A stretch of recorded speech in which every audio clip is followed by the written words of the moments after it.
दो रास्ते, एक मंजिल, समय की कीमत। एक छोटा सा कस्बा था सूरजपुर। वहीं दो बहुत अच्छे दोस्त रहते थे, आरव और मयंक। दोनों एक ही स्कूल में पढ़ते थे, साथ में खेलते थे और एक ही बेंच पर बैठते थे। लेकिन दोनों की आदतें बिल्कुल अलग थी। आरव समय का बहुत पाबंद था। सुबह 5 बजे उठकर पढ़ाई करता, फिर स्कूल के लिए तैयार होता। वहीं मयंक हमेशा कहता, अरे यार, जिंदगी इतनी भी जल्दी कहां जा रही है, थोड़ा आराम भी जरूरी है। आरव मुस्कुराकर कहता, समय कभी किसी का इंतजार नहीं करता मयंक। जो आज का काम कल पर छोड़ देता है वो कल पछताता है। मयंक हंस देता, तू तो बूढ़ों की तरह बातें करता है। दोनों के बीच का फर्क धीरे धीरे बढ़ने लगा। जहां आरव हर परीक्षा की तैयारी पहले से करता, वहीं मयंक आखिरी दिन किताब खोलता। पर स्कूल में दोनों को अच्छे नंबर मिलते रहे क्योंकि मयंक तेज दिमाग वाला था। आरव सोचता, शायद मेहनत से ज्यादा किस्मत काम करती है। पर समय के पास अपना हिसाब होता है। स्कूल के बाद दोनों ने एक ही कॉलेज में दाखिला लिया, इंजीनियरिंग कॉलेज। अब जिंदगी में ज्यादा आजादी थी। कोई रोज माता पिता का टोकना नहीं, कोई जल्दी उठने की जरूरत नहीं। आरव ने अपनी दिनचर्या वही रखी। सुबह पढ़ाई, दिन में क्लास, शाम को प्रोजेक्ट और रात में थोड़ा आराम। मयंक की दिनचर्या बिल्कुल उलट। रात भर मोबाइल, गेम्स, दोस्तों की पार्टी और सुबह नींद। वो हमेशा कहता, अरे अभी तो जिंदगी शुरू हुई है, एंजॉय करो, मेहनत बाद में भी हो जाएगी। आरव कहता, समय जब निकल जाता है तो वो लौट कर नहीं आता। मयंक फिर हंस देता, तू तो टाइम का मसीहा बन गया है। 4 साल कब बीत गए पता ही नहीं चला।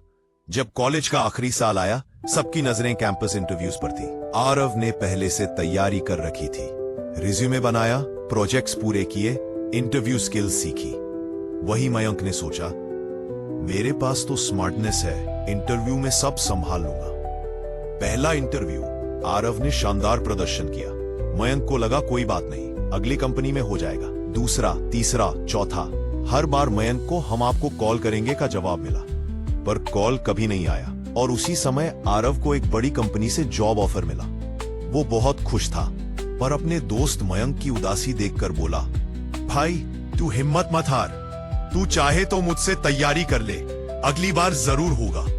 मयंक ने सिर झुका लिया। अब पहली बार उसे लगा कि शायद समय की बर्बादी ने उसे पीछे छोड़ दिया।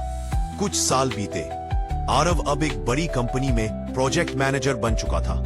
उसकी जिंदगी में अनुशासन, सम्मान और सफलता थी। वहीं मयंक अब भी नौकरी बदल बदल कर थक चुका था।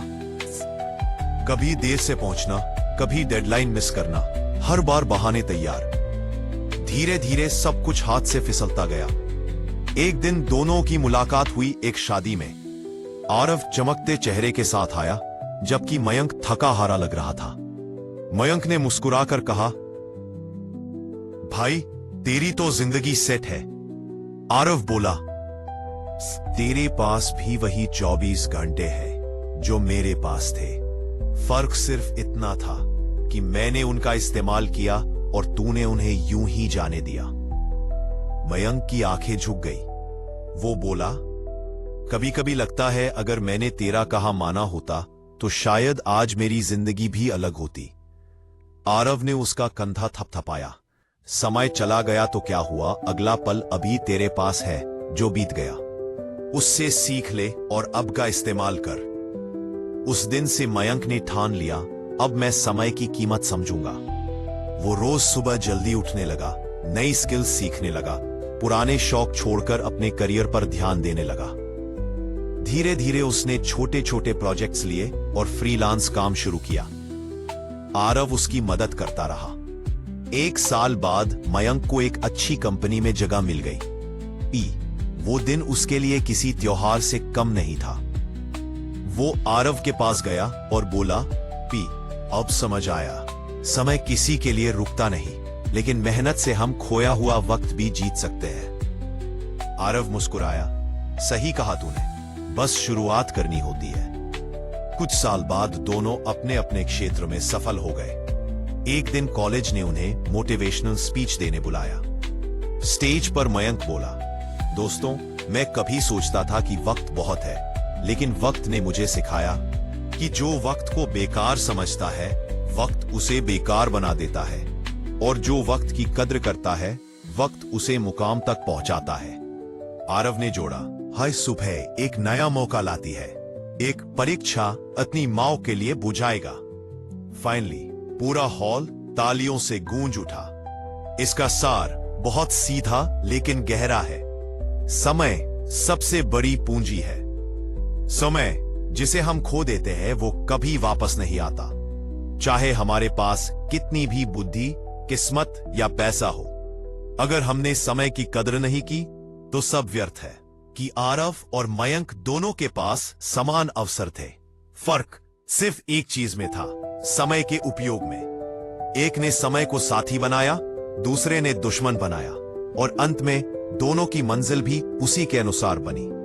नैतिक शिक्षा, कोई भी वक्त कद्र नहीं होता, उससे उधर लग जाता है, परंतु एक ताकत एक ही कार्य करने वाली है।